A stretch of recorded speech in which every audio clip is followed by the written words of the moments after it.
Hello, my name is Nick. I'm a real estate agent for Zackos Realty here in Sarasota, Florida. Just a little bit about myself. My wife and I moved down to Florida from Ohio, saying, we'll give it 5 years and see how it goes. We can always move back. But we fell in love with the communities and the weather here and just can't see ourselves moving back north. I mean, it's February right now and it's 80 degrees outside here while it's 35 back in my hometown of Cleveland. When we moved down, I'll be honest, we didn't know what to expect as far as what we could afford. Obviously, we wanted to be close to the beach, and we were pretty surprised by what was available in our price range. We assumed anything close to the water would be way out of our budget, but it wasn't. So in this video, we'll take a look at what everyone is always looking for: affordable beach and waterfront properties.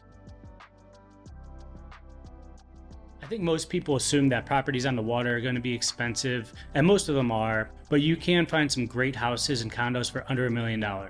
Just doing a quick search, I found almost 200 properties active right now in the Bradenton and Sarasota areas, starting in the $400,000 range. Focusing on the beach communities in Bradenton and Sarasota, let's look at a few of the different areas along the coast and highlight what properties are available. Starting north on Anna Maria Island, there are a ton of options here, mostly condos, but I did find a townhouse and a duplex available right now as well. If you're not familiar with Anna Maria Island, it's just west of Bradenton and about 7 miles long, and is composed of Bradenton Beach, Holmes Beach, and the city of Anna Maria.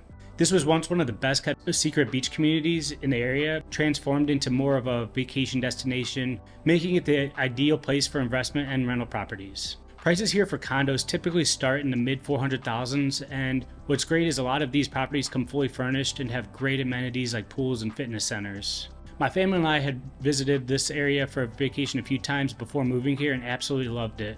So if you're looking for more of a bargain waterfront property, definitely consider Anna Maria Island. The next area we're going to look at for beach and waterfront properties under $1 million is Longboat Key. This is a 12-mile stretch of island just south of Anna Maria, full of awesome white sand beaches, great dining and shopping options, and a championship golf course and tennis club. There are some great luxury resorts here, but it's also home to over 7,500 residents. Longboat Key, as far as properties under $1 million go, there's obviously going to be a ton of condos, but you can also find some great villas and even single-family homes as well. For single-family homes, you're probably looking in the $700,000 range, but you can find condos and villas in the low 400,000s, and a lot of these properties include boat slips available for rentals as well. What I like most about Longboat Key is that it's a little more isolated, so the lifestyle here is more relaxed than most other areas on the beach. When people think of beaches in the Sarasota area, there's one that jumps out from the rest, and that's Siesta Key. You'd assume, being one of the most popular beaches in the country, living here would be outrageously expensive.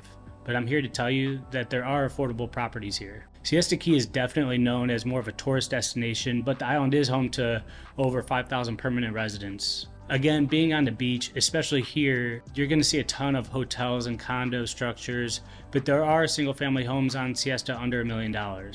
You're probably looking at a price range of about $700,000 to $800,000 starting for a single-family home on the island, while condos and villas can be found for as low as $400,000. One thing to consider when purchasing a property on Siesta Key is the influx of tourists and traffic throughout the year. Being one of the most popular beaches in the country, there's constant traffic and the public beach is usually pretty busy.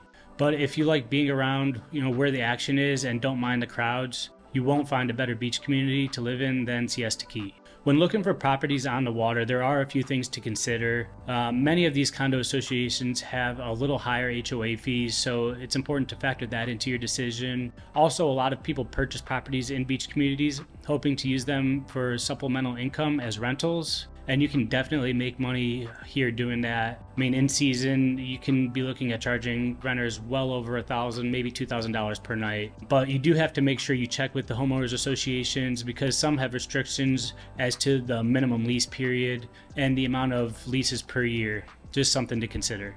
I think if you ask most people, living on the beach is definitely something everyone would love to do. I know it's always been something my wife and I have talked about, although we thought, we'd have to be millionaires to do so, and that's just not the case. These are some of the most beautiful beaches in the world right here at our fingertips in Sarasota, and there are still properties available for relatively affordable prices. I mean, we just covered a few of the beach communities in Bradenton and Sarasota. We'll look more south at the Venice and Manasota Key areas in videos to follow. Thank you for taking the time to watch this video. I really appreciate it. Again, this is Nick with Zakos Realty here in Sarasota. Please feel free to reach out anytime with any of your real estate needs. Thank you.